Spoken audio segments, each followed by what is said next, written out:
Tucker Carlson é um jornalista renomado e um dos mais importantes dos Estados Unidos, um país que é um exemplo de democracia, não a relativa. Recentemente ele está fazendo entrevistas falando sobre Putin e também sobre Bolsonaro, onde essa semana ele recebeu o jornalista Paulo Figueiredo e o deputado federal Eduardo Bolsonaro. Dê só uma olhadinha na entrevista de Eduardo Bolsonaro. If you have electronic voting machines with no way to recount and no way to prove what the votes actually were, if you're in favor of that, clearly you're committing fraud. I mean, what would be the other reason to be in favor of that? They say that it would be an anti-democratic comment of you and they will shut it down here in Brazil. So if I was a Brazilian citizen and I was in your media and I said what I just said, they would shut down your social media.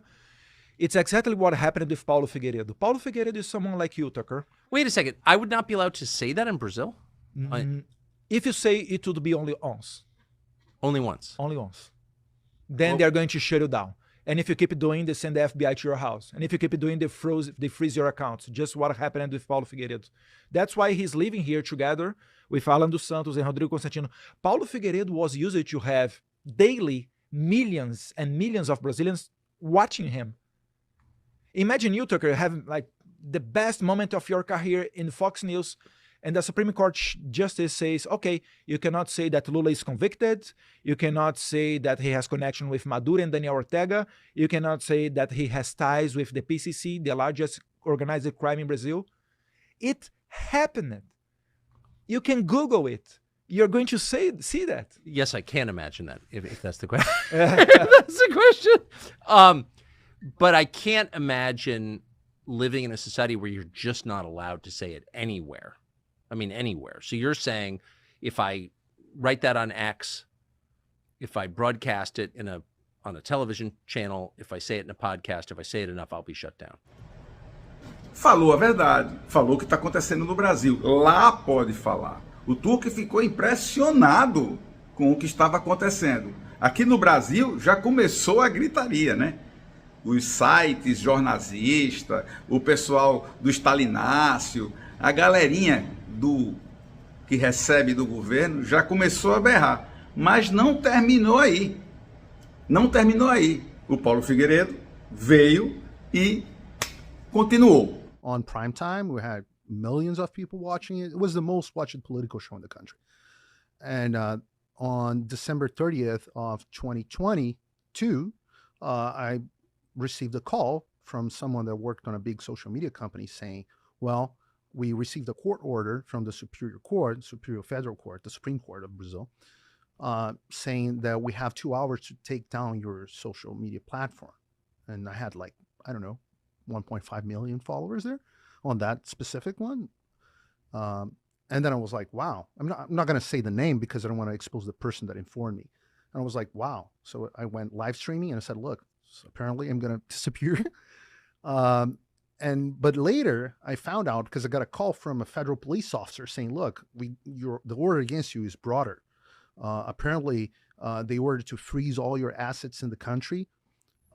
They also ordered that we gonna seize your passport and you can't get in the country. And I was like, wow. What was the crime? So I was never formally notified. So there's nothing anywhere that I committed any crime or that I'm being accused or charged of anything. But apparently they just decided that was best for the Brazilian people not to hear from me. Well, that's totalitarian. It is, but Brazil is now, Lula call it a relative democracy, but the fact is the things that are happening in Brazil only happen in dictatorship countries. I don't understand how the new government can shut down a journalist because they don't like his opinions. Not one. Of his passport. And the U.S. State Department doesn't say anything. Well, not one journalist. We have at least 3 journalists. Actually, there's the case of a podcaster. It was kind of like Joe Rogan in Brazil.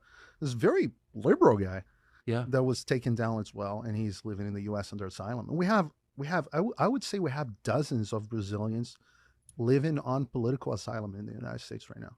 It wasn't my case because I was already here, but many others, yes. You have Alan dos Santos, is unbelievable, his story. He was kind of like our Alex Jones in Brazil, more vocal. Yes. But still, he has the right of his opinions. I didn't agree with him all the time. And they shut down his channel. It was a big company by then, had a studio, everything. The federal police raided his house with his wife pregnant, pointing guns at him. It was a nightmare. And we're talking about a guy who was like a family man. And he has been living here in the United States. And there's an open arrest warrant. He was on Interpol Red Notice list right now. For what? For a crime of opinion. For the terms they use are misinformation and attacking the institutions. But when I say, well, attacking means criticizing, right? You're public officials.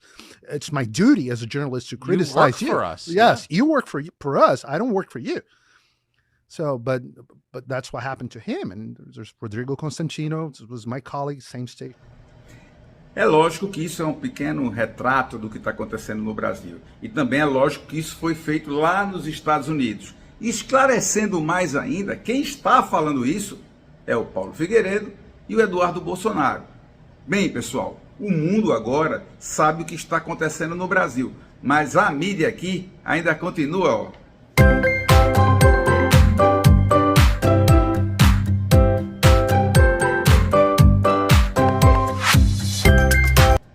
E conhecereis a verdade, mundo, e a verdade nos libertará.